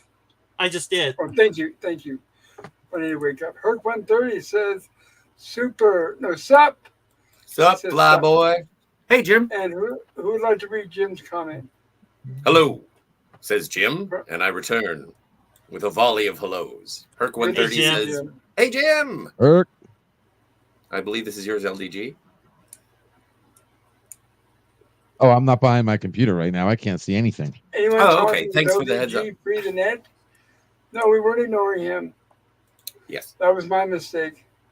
I didn't get here for a while. Excuse me. And Jim is says hi to like, Herc. yes, thank you. Herc. Boomer, Phantom Boomer. Says Good to see you, bud. over. And Herc says, PB. Oops, I don't want that. Yikes. Time, yikes. Hey, Elijah time. Hey, Maggie. Emojis right there. Just a bunch of love and Care Bear staring. And to plot, head to the drive-in. Good news. The river went from a Snoop Dogg high down to a Cheech and Chong high, and at least it did not do a Willie high. I hope I said that right. I'm Free gonna Willy. need Gorilla to elaborate on what the hell does that mean? Because if you're trying to say that Snoop Dogg is higher than Cheech and Chong, No. I'm gonna take you out back behind the shed. Oh, so you think that Cheech and Chong are higher than Snoop Dogg? They are the OGs, and nobody can even. All right. So I think that you would agree with Gorilla if he swapped those two references to the consumers of the marijuana. Yes. Okay, then we're in agreement. At least we didn't get Willie High, which is also the OG Willie Nelson High. Right, Willie is probably even older than Cheech and Chong as far as that's concerned, but yeah, right. But I don't know Willie very much. And Snoop Dogg, I don't play with Willie. I used to think Snoop Dogg was okay until he started sleeping around with Martha Stewart, and it was like, fuck that shit. Did they do the coitus? Convicted felon Martha Stewart, that is. Yeah. Oh no. Criminals. Yeah, and the next comment of a Gorillas is it's only illegal in court that take up the case. Well, I don't. I'm Canadian. I have no idea what you're referring to. Well, he's saying if a court drops a case, then obviously you don't have a case. Yeah, well, these comments are from a while back when we were talking about Disney. And yes. Pop says hi, and Pop says, how is the chat going? No, Gorilla said that. Gorilla said that. And Gorilla, I'm sorry, I'm a little late slacking because I was a little late, slow starter tonight. And then once again, of course, I forgot because I'm so used to having you here that I'm behind on the chat. But I swear I'm going to get caught up, buddy. You can keep me up to it. And this is as long as you can. Yeah, you let me know when I falter. And Suzanne says hello to Pop. Hey, Suzanne. Gorilla says hello. Suzanne says hello to Gorilla. No, Suzanne says, oh, hey, hello. Herc, hello. And then Phantom Boomer says, Suzanne. There are high fives going on all over the chat. Looks like everybody, yeah, that's cool. Everyone's saying hello to each other. Which is great. That's me. I said hello. Hey, guys. Howdy, Pop.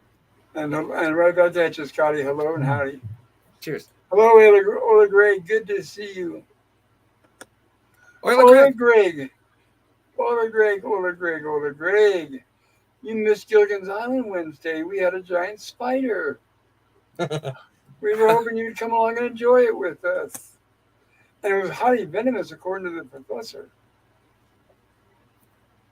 Of course, it looked quite harmless, but it is Gilligan's Island. Ola Greg says, I'm having internet issues, so I'm looking today. I'm sorry, I hope that corrects fairly quickly, Ola Greg. And he says, cheers. Yeah, cheers with the beer. I need to make up my mind. You guys read or me. So, because I feel bad when someone talks over someone else. Okay, just trying to help you out, so, maybe, Pop. Yeah, I know exactly. So, I'll start designating. PvP, can you read this? No, he's away. He's eating. I don't blame him. All right, how about I will. Scotty? The Phantom Boomer Explorer says, Ola Greg! And then Gorilla's Random Thoughts says, gotta go. Nearest tower is underwater. Is that like where you get the radio on the drive? That's what I'm guessing. Yeah, that's what I'm guessing. Hopefully he doesn't mean radio tower, because if he's going to drive-in, they rely on the radio signal for the audio of the program. They don't have speakers anymore. I'm really not. You know what? The more I hear from Gorilla, I really should be paying attention to this weather system and flooding that's going on. It seems It's very interesting. important regionally, but I kind of lose track of that stuff. But if it's going on, like, and I can only assume that it is, like Gorilla's saying. Yeah, it definitely is. Poor So guy. I should probably check out some of that. What is it? Is it Minnesota? Yes.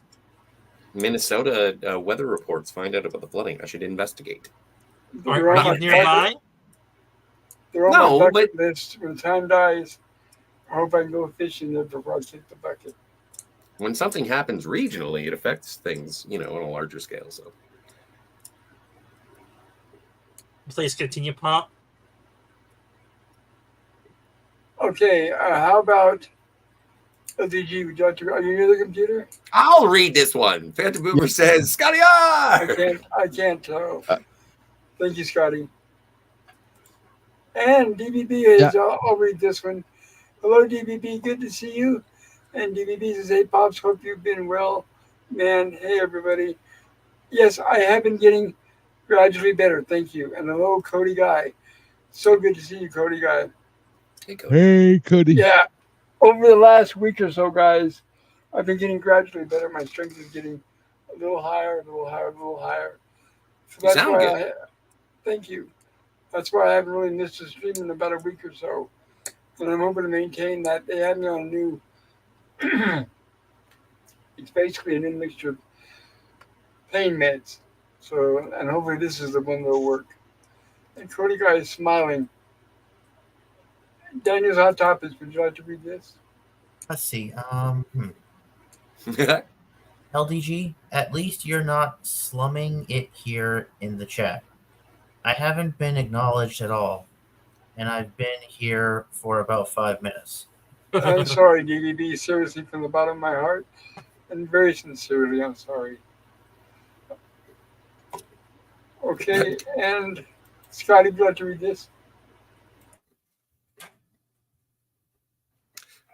Truth is that whenever I show up in chats, it does take several minutes for the awe to wear off. I get it. LOL. That is true. That is, we're all in awe. We do need to close our mouths and get off our knees. I just, I have to, for a second, I have to put my pants back on. So. And sit down. Would you like to read this? It's not my fault that I'm so awesome, knowing what I am saying. Of course, it's not your fault. And it's not your fault that you're so modest either. In the best way possible. So if I sit, it's hard to tell who's actually on the panel, who's not distracted. I'll say, sorry if I sit there and try to read this. Oi, Scotty, top of the morning to you, governor. Diddly diddly dee potatoes. I'll read this. My good buddy Nemesis of Eden. Hello, Nemesis. Hello, you beautiful beings. I hope you're doing well. Pop, chat, and panel. Everybody check out Nemesis of Eden's channel. He's got some amazing PS5 games that he gets on there and streams, and they're very fun to watch. I've never been invited. Select on his channel. Just choose his name in the chat and go to where it says go to channel, subscribe, hit the alert button, and you'll be set. Okay. DVP's a Cheech and Chong all the way. There you go. See, there's somebody. You should make a poll. Oh, so the old school. I should. But then if I do that, they're going to want me to show a movie from whoever the winner is. No, you don't. You can do whatever you want. It's just for the subject of this. You can. It doesn't mean that you owe them anything else. I'm just curious who is the higher person, and you can do 3 choices, and it should be Cheech and Chong, Snoop Dogg, or Willie Nelson. Just see what it is. It's for fun. It's not a race. Like nobody's winning anything. It's a good suggestion. A good idea. If you don't want to do it, I understand. It's a lot of work. I'm doing it now. Okay, you're the doc. And the DVB says, "Hey, it's good to see you, Nemesis of Eden." It is. It's good to see everybody who's hanging out. Like it's been a while. It's also Saturday night. There is an absence, but it's always fun. I'm glad that we can all hang out and get together. Yes. And he also you know what I just saw? Go ahead. We're almost caught up in chat, and so this is going to be a micro review. I just saw the Elvis movie with Austin Butler and Tom Hanks, and I liked it. Did you guys see it? Nope. No. I haven't. No. No one's seen it? Nope. It's not, Not it's me. if you like Elvis, it's not a bad movie. Oh, well, thank you very much. Thank you very much. What if you Well, hate what's Elvis? interesting is I'm not. What's interesting, Still a I'm good not movie? a fan of that. I'm Sorry? not a fan of Elvis. Yeah. Well, then why would you watch it? Never mind. Also, I was asking, like, even if you weren't a fan, is it still a good movie? No. You have to. No. You have to like Elvis to watch the Elvis movie. It So- just seems so- like a foregone conclusion. Is the director Baz Luhrmann? Yes. Okay, I'm fucking out. I'm totally fucking out. Why can't is it? stand But I the thought you fucking went to guy. art school. I hate it. Yeah, fuck his. Oh God, I remember the one he did. What was the one with Nicole Kidman where he was doing like Paris? The Moulin Yeah. Rouge. Oh fuck, I hate that movie. The fucking Love passion. that It's Nicole so- Kidman, no wonder. I love Oh, it. but it's I just so love bad. Nicole Kidman. No, but he totally fucks up the art scene from the era. It's just total bullshit. Oh, And it's he- stylistic? Oh, Hey, no, it's what- Baz Luhrmann. It puts well, fuck him. He puts Okay, music you don't by like his David- style. You don't Well, like fuck. him. Okay, thank you for warning fucking David Bowie for me, Baz. Like I love that guy, but you put music I love in a shitty movie. Like fuck you, Baz. Sorry. Anyway, that's all I have to say, Scotty. No, I'm interrupting. No, I'm done. I'm done. I think I proved my point quite well. I think that it's just not for you in terms of his style. Definitely not for me. Yes. But I admire Moulin Rouge. I like the Romeo and Juliet. That's nice. But like I like Baz Luhrmann's style. Some are hit, some are hit, some are miss. I like his Great Gatsby.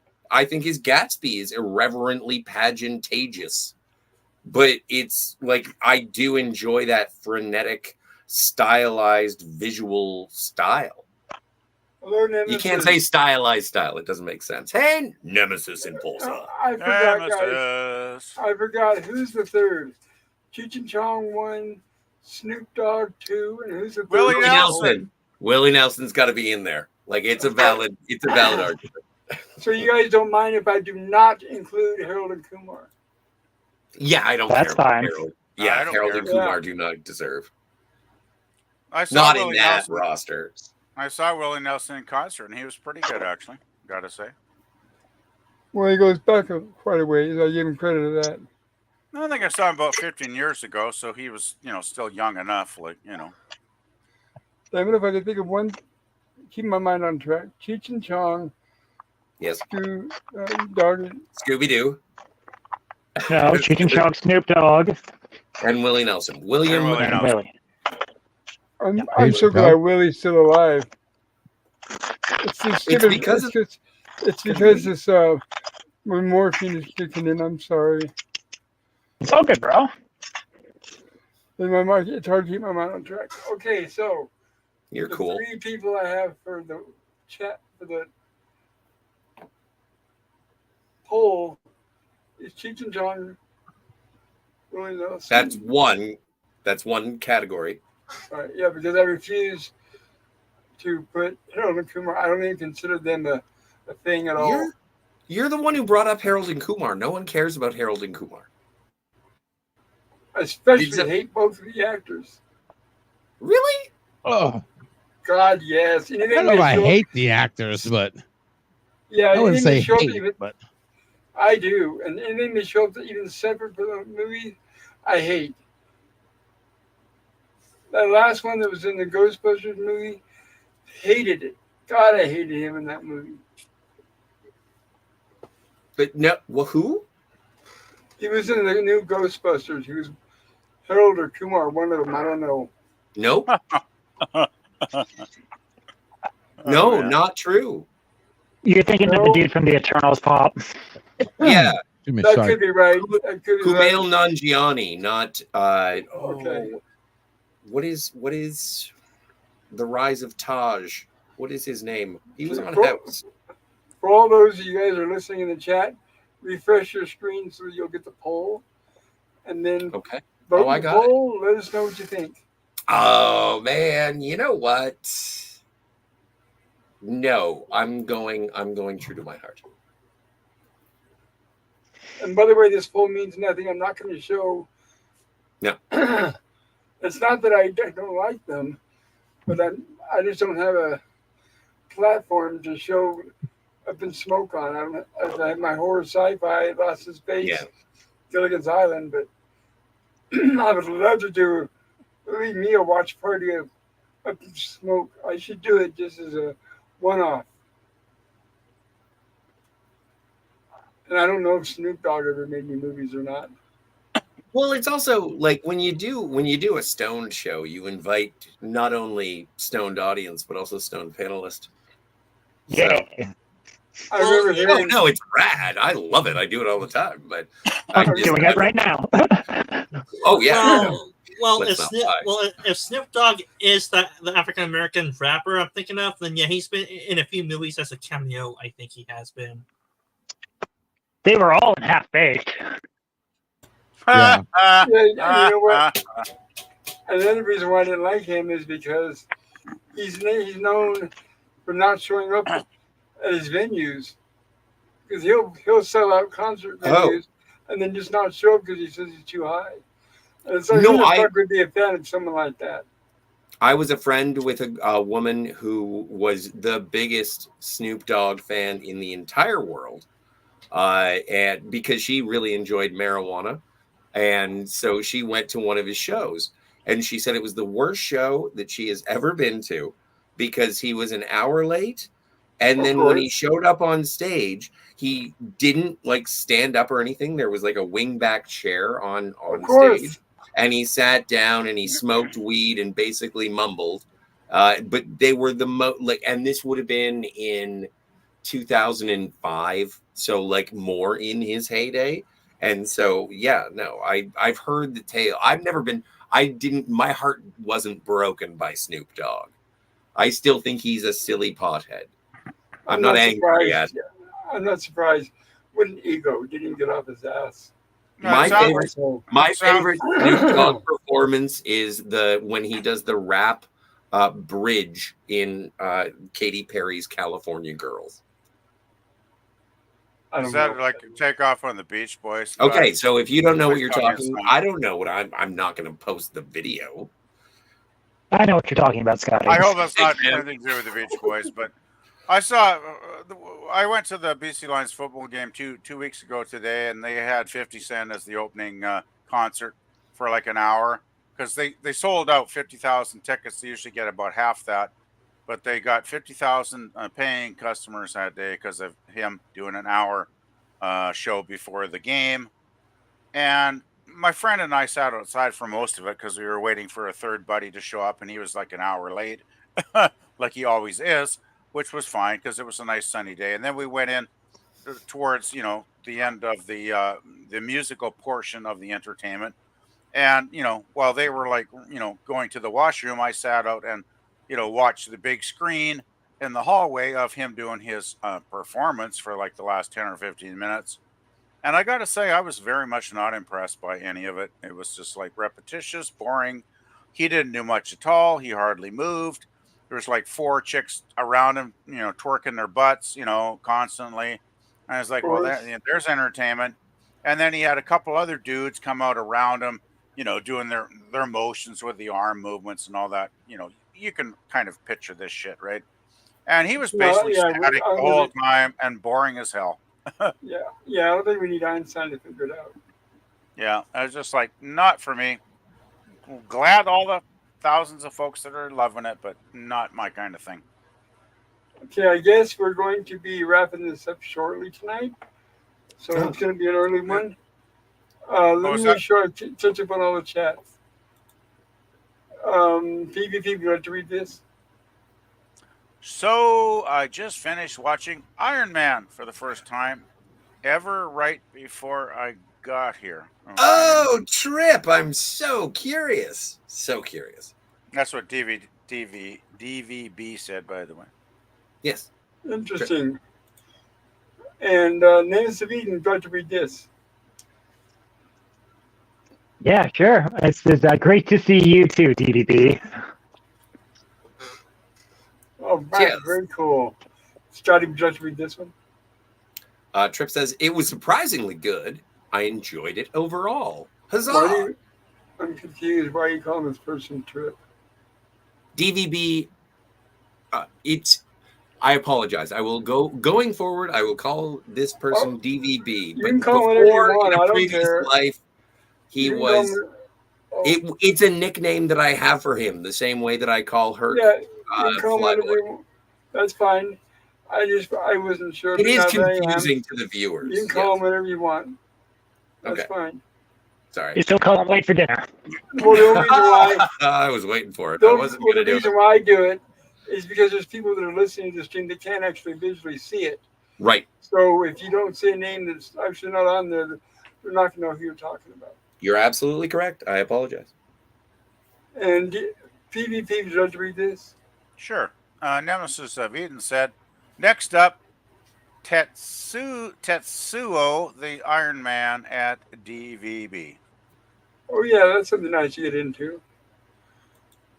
And how about Scotty? Would you like to read this one? DVB says, I haven't seen all of the Marvel movies, just a few of them. So today I decided to watch one film from the Marvel Cinematic Universe in order every day until I have seen them all. You are in for a heck of a ride. Well, DVB, did you watch Incredible Hulk just before Iron Nope. Man? I'm curious. No, but in terms of the MCU, it goes Iron Man first, and then I think it's Incredible Hulk with Ed Norton. But we're not, like, you can't get all Lou Ferrigno in my face. No, I'm not talking about that. I'm not talking Okay. about that. Well, no, he was in Ang Lee's Hulk. PvP, would you like to read this? Sure. DVB said, LOL, it's Go Pops. I was joking about the chat thing, man. No need to apologize, man. Smiley face. Well, it's all my pleasure, DVB. I'm just glad you're here. All right, let's see. Scotty, can you read this, please? DVB says, glad to hear you've been well. Thumbs up. Fire. Thank you. Thank you. Thank you. Same here. I'm getting a little more energy each and every day. A little more appetite, being able to eat a little more. Thank you for dropping that link, Nemesis. I appreciate it. Yeah, And of course, bro. Ben Boomer says, Willie. You guys think it's enough time for people to vote? Should I go ahead and go over the results now? I already voted, so, you know. I whatever. voted. How many people are watching? 10 people are watching, so I don't know. Wow. I don't know how many votes are going on. Okay, I I'm going can to cover look. it. Nancy says, I am the higher person, silly Scotty. All right, I'll go ahead and cover it. I'm going to go ahead and cover the poll. Then let's kill it. Let's find out who is the highest. Let's make this a Creed Where is song. it? I can take you higher to a place where Bear with me, guys. I got to find it. So did I pin it? be. Is 5 it in the votes. Live chat. I got it. And it's a nah, I wouldn't even say it's a close race, but no, I've got it in my YouTube. 9 minutes ago, 5 votes. We are Cheech and Chong and at number 1, and Willie Nelson at number 2. 60% for Cheech and Chong. Doesn't seem fair. There's 2 of them. And Willie Nelson at 40%. Snoop Doggy Doo. Crapola. No, that was the poll option, was Snoop Doggy Doo. No, it's not Snoop Doggy. It's not Snoop Doggy Doo. It's Scoop Doggy Doo. Oh, my mistake. No problem.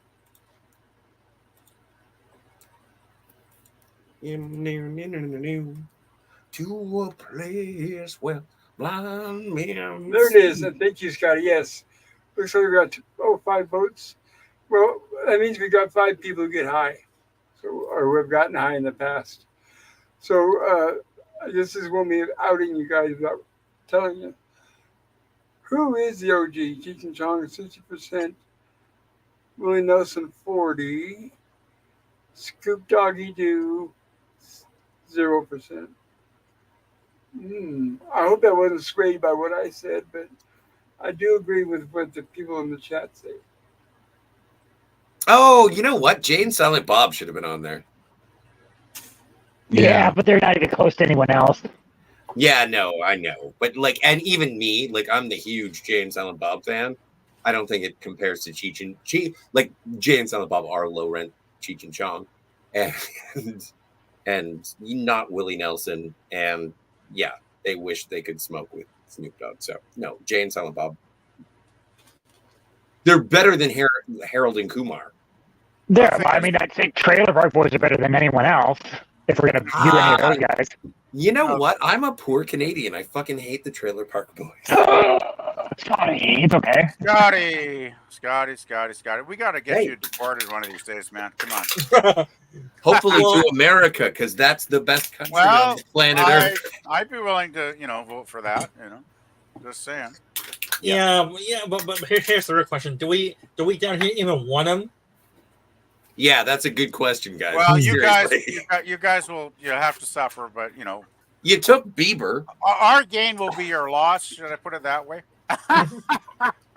Sorry, what if you get to give us someone? What if you give Canada someone who sucks? And I'm talking like a low rent person. So you're saying you're low rent, then, are you, Scotty? You're admitting that? Okay. All right, guys. I'm going to be wrapping it up. I want to thank everybody because Dorilla said I guess she's going live at the drive-in. So I want to thank all you guys for coming and visiting. First of all, those that are on my panel, thank you for coming and helping keep me entertained and spending your time with me and your experiences and your laughs. And I want to thank everybody in the chat as well. So glad to see you guys. This is Scotty. Appreciate it. Well, it's good to see you, PLDG. DVD, hey, Phantom Boomer, great to see you. And DVD says, yeah, it's good to see you, everybody. Indeed, Scotty. Hey, DVD says, wow, still haven't seen the Elvis movie. If you like Elvis, it's fine. Wait, did you say Gorilla's going live? Yeah, he says he's going live at the drive-in. At the drive at a movie theater? That's right. Yeah, an actual drive-in outdoors. Yeah. Oh, is he going to show the movie? No, he's taking his kids to a movie. No, he's making a sex tape. I'm not sure. Well, I'm sure. Yeah, he's always doing that when the camera's above his waist. I'm not sure. No, I can't. I'm not sure exactly when it starts, but it was around a half hour ago. He said 30 minutes, so it's any minute now. All right, I'll keep my eye open. Appreciate you having me there, bud. Everybody, thank you. Thanks for hanging. I appreciate you being here, you guys. Yeah. Thank you. Absolutely. Pop. Thanks, Pop. Yeah, of course, Pop, and you too, LEG.